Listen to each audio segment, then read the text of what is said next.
What's going on, guys? Jomac here for another episode of Jomac TFL. And as promised, i-review ko na yung Huawei Honor Band 4, the 1,600, actually 1,850 with shipping na colored fitness band.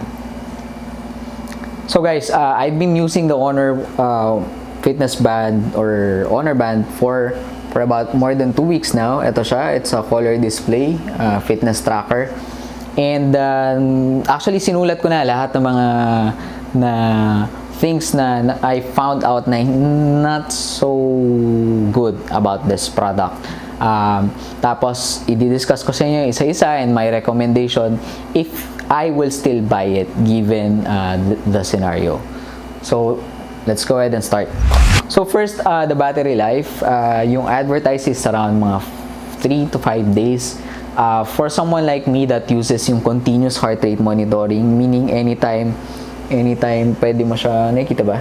Iyan. Heart rate, ayan. Meron siya laging madi-display na heart rate nyo. Kung gusto mong recount manually, it will take it 1 minute. But bottom line, constantly nagfa-flash yung green na sensor niya on my skin. Lagi siya nag-check ng heart rate ko, which I really like. Yung feature na to, it gives me about more or less 2 days per charge. So, para safe ang ginagawa ko, I just charge the band for about 30 minutes each day para hindi siya nalolobat. So, that's one of the drawbacks. Whereas yung Mi Band 3 na my father uses, yun sa kanya, parang every week lang yata siya nag-charge. Napakadalang bago siya mag-charge. Next na I find na drawback for Huawei Honor Band 4 is the 2-hour charging. For me, it's too long for a fitness tracker na nasa 90 or 100 milliamp hour lang ang battery. I think they can have it charged faster than it should.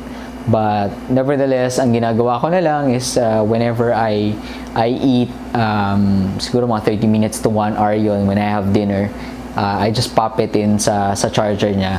Ang advantage naman ng Huawei Honor Band 4 versus the Mi Band 3, hindi mo na kailangan tanggalin sa band ang Honor Band 4 para i-charge. It has this parang dock na pwede mo ipatong lang yung mismong watch. Tapos ito yung parang connector niya for it to get charged. So that's the second thing I don't like about the Huawei Honor Band 4.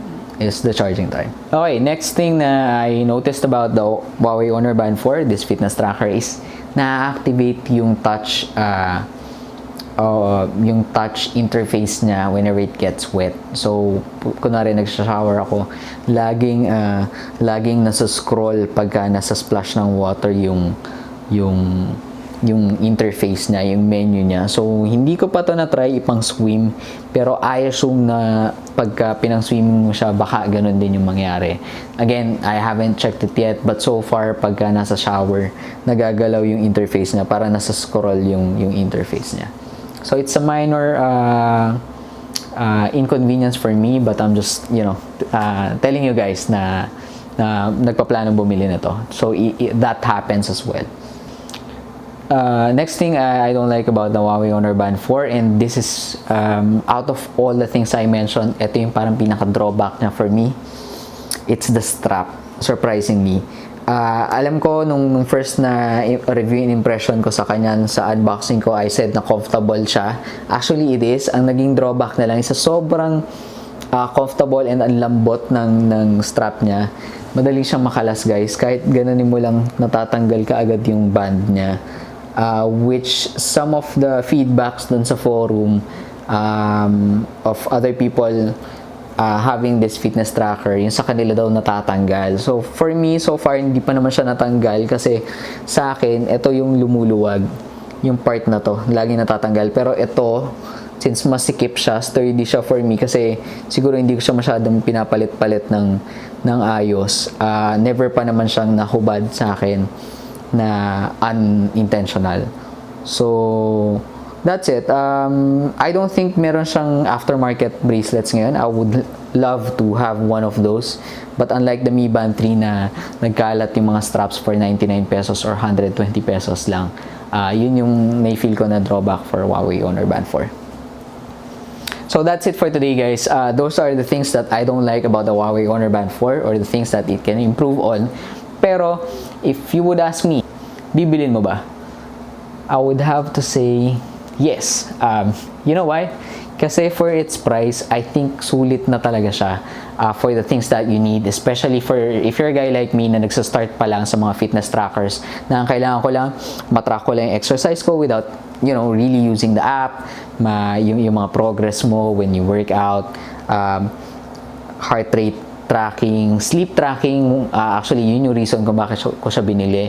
It does that very well. Even if you nap sa afternoon, nadedetect niya na nagnanap ka, which other trackers hindi nila nadedetect. So, kinikredit niya pa rin yun as a sleep. And for the price of 1,000, more or less mga 1,850, all in all, kasama na yung delivery, for a fitness tracker na colored, it's a definitely yes for me. So I suggest you try this, you check this one out. It's available sa both Shopee and Lazada.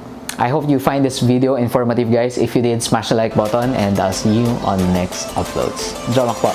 I'll see you next time.